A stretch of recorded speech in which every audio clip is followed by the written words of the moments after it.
Hello friend, this is Masu Mohammed. Welcome to back another video. I hope you are all fit and fine. My school video আপনাদের স্বাগতম.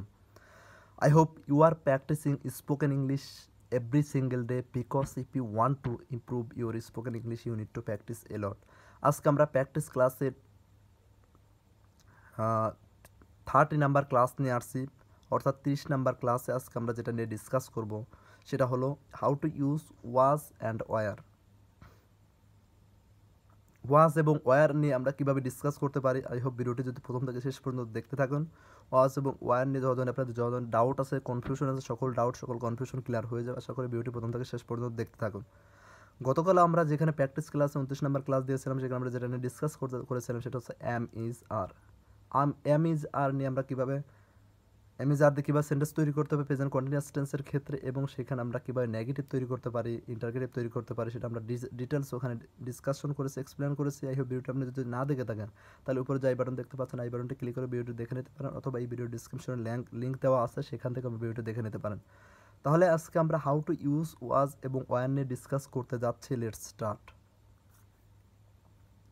How to use was and were. Was এবং were আমরা কিভাবে use করতে পারি, কোথায় use করা হয়। ওয়াজ এবং ওয়ার নর্মালি ইউজ করা হয় পাস্ট কন্টিনিউয়াস টেন্সের ক্ষেত্রে। আমরা টেন্সের উপর কিন্তু প্রতিটা টেন্সের উপর আলাদা করে ভিডিও দিয়েছি। টেন্সের উপর ভিডিওগুলো যদি না দেখে থাকেন তাহলে আমাদের চ্যানেলে একটু ভিজিট করে প্লেলিস্ট করা আছে, সেখান থেকে কিন্তু চ্যানেল টেন্সের উপর আলাদা প্লেলিস্ট করা আছে, ফোল্ডার করা আছে, সেখানে কিন্তু টেন্সের ভিডিওগুলো সবগুলো 12টা টেন্স আছে, প্রতিটা টেন্সের উপর আলাদা করে ভিডিও দেওয়া আছে, সেই ভিডিওগুলো দেখে নিতে পারেন। আই হোপ এই ভিডিওগুলো দেখলে টেন্স নিয়ে যত ধরনের ডাউট কনফিউশন একদম ক্লিয়ার হয়ে যাবে। একদম যত সহজে পারে, যত সহজে সম্ভব চেষ্টা করেছি আসলে টেন্স নিয়ে ডিসকাস করার, এক্সপ্লেন করার। আই হোপ ভিডিওগুলো দেখলে টেন্স নিয়ে আপনাদের কোনো ডাউট থাকবে না।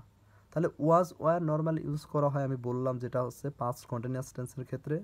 পাস্ট কন্টিনিউয়াস টেন্সটা কি, অতীতকালে কোনো কিছু চলেতেছিল, অতীতকালে কোনো কিছু চলিতেছিল, সেটা হচ্ছে পাস্ট কন্টিনিউয়াস টেন্স। এখন ওয়াজ ওয়ার নিয়ে কীভাবে আসলে ইউজ করা হয় সেটা এক্সাম্পলগুলো দেখে, আই হোপ এক্সাম্পলগুলো দেখলে আপনাদের ডাউট ক্লিয়ার হবে।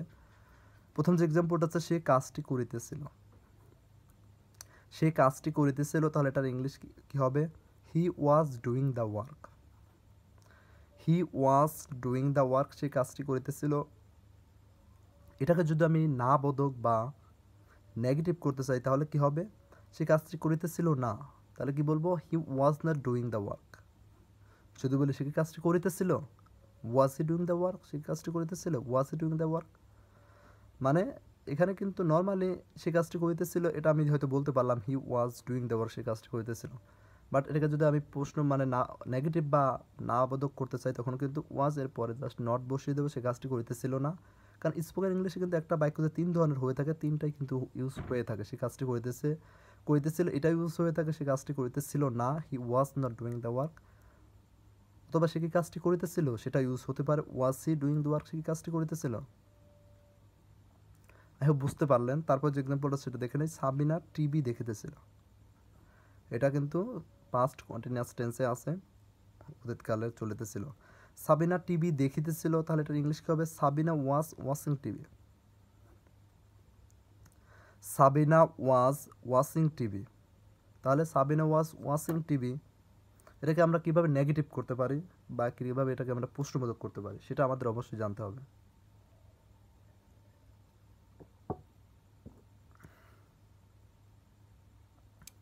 সাবিনা ওয়াজ ওয়াচিং টিভি, আমি একটু আগে যেটা বললাম, আমি যদি নেগেটিভ বা না বোধক করতে চাই জাস্ট কিন্তু ওয়াজের পরে আমি নট বসিয়ে দেবো, Sabina was not watching TV, তার মানে সাবিনা টিভি দেখতেছিল না।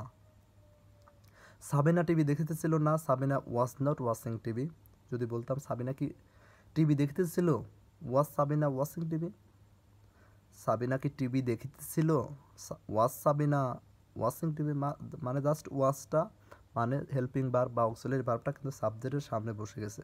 ওয়াজ সাবিনা ওয়াচিং টিভি, সাবিনা কি টিভি দেখতেছিল, মানে নেগেটিভ করার জন্য জাস্ট কিন্তু ওয়াজের পরে নট বসালাম। আর এটাকে আমি যদি ইন্টারগেটিভ বা প্রশ্নবোধক বাক্য তৈরি করতে চাই, সেক্ষেত্রে কিন্তু আমরা জাস্ট কিন্তু সামনে বসিয়ে দিয়েছে, সাবজেক্টের শুরুতে বসিয়ে দিয়েছে, তাহলে সেটা কিন্তু প্রশ্নবোধক হয়ে যাচ্ছে। তারপর যে এক্সাম্পলটা আছে, তারা ফুটবল খেলিতেছিল। তারা ফুটবল খেলিতেছিল, তাহলে এটার ইংলিশ কী হবে, they were playing football, they were playing football, they were playing football, এটাকে যদি আমি নেগেটিভ করতে চাই তারা ফুটবল খেলিতেছিল না, তাহলে কী হবে they were not playing football. Just কিন্তু ওয়ার কিন্তু আমরা এখানে বসিয়ে দিলাম, এখানে ওয়াজ বসিয়েছিলাম, ওয়াজটা হবে আই মানে ফার্স্ট পারসন সিঙ্গুলার নাম্বার এবং থার্ড পারসন সিঙ্গুলার নাম্বারের ক্ষেত্রে। তাহলে এর ওয়াজ এবং ওয়ার, ওয়াজটা কোথায় ইউজ করবো, ওয়ারটা কেউ কোথায় ইউজ করবো? ওয়াজটা আমরা ইউজ করবো ফার্স্ট পারসন সিঙ্গুলার নাম্বার মানে আই এর পরে শুধু, আর হচ্ছে থার্ড পারসন সিঙ্গুলার নাম্বার হলে, থার্ড পারসন সিঙ্গুলার নাম্বার হলে সেই ক্ষেত্রে ওয়াজ ইউজ করবো। এই দুইটা ক্ষেত্রে আমরা ওয়াজ ইউজ করবো, আর বাদ বাকি সব ক্ষেত্রে ওয়ার ইউজ করবো। তারা ফুটবল খেলিতেছিল, তাহলে দে ওয়ার প্লেয়িং ফুটবল। এটাকে আমি যদি বলি তারা ফুটবল খেলিতেছিল না, তাহলে they were not playing football. যদি বলি তারা কি ফুটবল খেলিতেছিল, ওয়ার দে প্লেয়িং ফুটবল, ওয়ারটা জাস্ট আমরা সাবজেক্টের মানে শুরুতে বসিয়ে দিয়েছি। তাহলে তারা ফুটবল খেলিতেছিল, দে ওয়ার প্লেয়িং ফুটবল, তারা ফুটবল খেলিতেছিল না, they were not playing football, তারা কি ফুটবল খেলিতেছিল, ওয়ার দে প্লেয়িং ফুটবল। তারপর যে এক্সাম্পলটা আছে সেটা দেখি, তুমি একটি চিঠি লিখিতেছিলে, তুমি একটি চিঠি লিখিতেছিলে, তাহলে তুমি একটা চিঠি লিখিতেছিলে, এটার আমরা নর্মালি যে পাস্ট কন্টিনিউয়াস টেন্সে আছে এটা আমরা ইংলিশ কীভাবে বলতে পারি, ইউ ওয়ার। এখানে ইউ এর পরে কিন্তু ওয়ার ইউজ হয়েছে, আমি যেটাই এর আগে যেটা বললাম যে ওয়ার এবং ওয়াস্ট এবং ওয়ারটা কোথায় ইউজ করতে পারি, ওয়াস্টটা ইউজ করবো নর্মালি সাধারণত ফার্স্ট পার্সন সিঙ্গুলার অর্থাৎ আই এর পরে ওয়াজ ইউজ করবো, আর হচ্ছে থার্ড পার্সন সিঙ্গুলার মানে কোনো নাম আসলেই সেক্ষেত্রে নামটা সাবজেক্ট আসলেই নামের পরে ওয়াজ ইউজ করে, অথবা হি সি এসব ক্ষেত্রে আমরা ওয়াজ ইউজ করবো। আর বাদ বাকি সব ক্ষেত্রে ইউ এর পরে বা দে উই এসব ক্ষেত্রে আমরা কিন্তু ওয়ার ইউজ করব। তাহলে তুমি একটি চিঠি লিখিতেছিলে, তাহলে এটার ইংলিশ কী হবে, you were writing a letter, তুমি একটা চিঠি লিখিতেছিলে, you were writing a letter. তারপর তুমি যদি বলি তুমি একটা চিঠি লিখতেছিলে না, তাহলে এটার কী ইংলিশ কী হবে, you were not writing a letter. যদি প্রশ্ন করি তুমি কি একটা চিঠি লিখিতেছিলে, were you writing a letter, were you writing a letter, তুমি কি একটা চিঠি লিখিতেছিলে।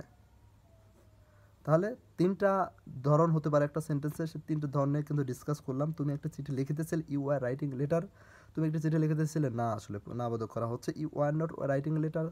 যদি বলি তুমি কি একটা প্রশ্ন চিঠি লিখিতেছিলে, ওয়ার ইউ রাইটিং লেটার, তুমি কি একটা চিঠি লিখিতেছিলে। আই হোপ মানে হাউ টু ইউজ ওয়াজ এবং ওয়ার, ওয়াজ এবং ওয়ার আমরা কীভাবে ইউজ করতে পারি, ওয়াজ এবং ওয়ার নিয়ে কীভাবে নেগেটিভ প্রশ্নবোধক কীভাবে বাক্য তৈরি করতে পারি, আসলে তিন ধরনের বাক্য নেই সেন্টেন্স নিয়ে আমরা এখানে ডিসকাস করলাম। আই হোপ ওয়াজ এবং ওয়ার যত ধরনের ডাউট ছিল, যত ধরনের কনফিউশন ছিল, সকল ডাউট সকল কনফিউশন একদম ইজি ওয়েতে ডিসকাস করার চেষ্টা করলাম, এক্সপ্লেন করার চেষ্টা করলাম। আই হোপ সকল ডাউট ক্লিয়ার হয়েছে।